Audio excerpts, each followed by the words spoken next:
Diana Longrie, and I'm a resident, 1771 Burr Street. I'm also a business owner at 1321 Frost. I came here this evening to talk about a couple things. None of the things I'm going to talk about this evening were the things I was going to talk at the previous visitor presentations when the council meeting was canceled or adjourned at the last meeting. The one important aspect of the meeting that was then omitted by that adjournment was visitor presentations. And there was timely information that I wanted to present at that time, which now, of course, is stale. One council member told me that there'll be visitor presentations again. Next meeting, you can give your presentation then. Well, the information is now stale, and so it's irrelevant. But I have new information that I think is important for this particular meeting, Mr. Mayor. Talking about the issue of organized trash collection. I know that when we've been going through this process, there's been a lot of discussion about having a conversation, starting the conversation, continuing the conversation.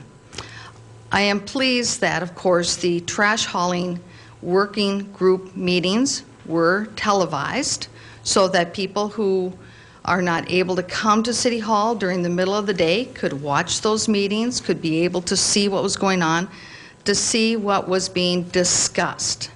There were discussions at those meetings, not conversations. There is a difference between the two.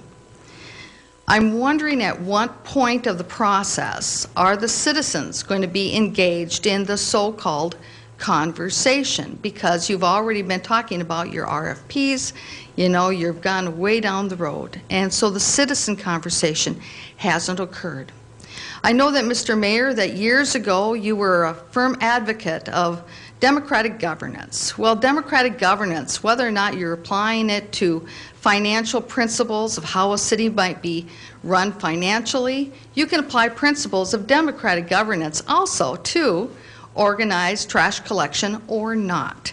That part of the process has been, I think, eliminated from this whole discussion. One thing that I have not heard, and I could be wrong and that maybe it's been talked about, but I haven't heard it, is what exactly does St. Paul do when it comes to trash collection? Okay? Now everyone says, well, they let people select their own, but they actually have something else, which I think is indeed consistent with one of the philosophies that I've heard stated as why you want to go forward with organized trash collection. I have heard it stated that one of the reasons for organized trash collection is move our city towards zero waste, meaning that almost everything that is coming out of a household is recyclable. I mean, that's, after all, isn't that the purpose of what those future chips in the garbage cans could be all about? So that you can measure how much waste there is, so you can encourage people to do more recycling, going towards that goal of zero waste. If indeed you are requiring everybody to go with your trash hauler and that they are absolutely only have one way of taking care of their trash, you are actually working against your stated purpose of moving the city towards zero waste. And why do I say that? In St. Paul, if you consult with their environmental recycling coordinator and the Department of Safety and Inspections, St. Paul has a policy that it is permissible by law, state and their city ordinance, to share garbage service that is collected by a licensed hauler on a weekly basis.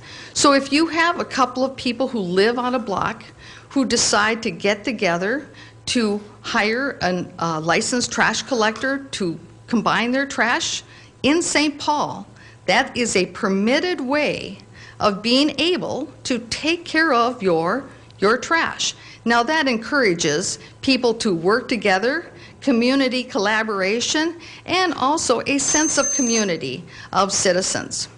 The other thing I want to say is that as one of your exceptions, that if you go forward with this organized trash collection, which I believe you will, you've got the votes, why won't you, is that you should have an exception in there that for those people, and again, you can look to Eureka's website and you can see evidence of them promoting this as well. And Mr. Mayor, I know you're getting antsy, is that the idea that one of the exceptions is that if a citizen, a household, can demonstrate that they have moved their household to zero waste, as is your stated goal for this community, that they are exempt from your organized trash hauling. And if they meet that exemption, then they shouldn't have to pay for organized trash collection because they've met the goal of zero waste. Thank you. Thank you. Pretty much takes care of the conversation part. Mr. Nephew.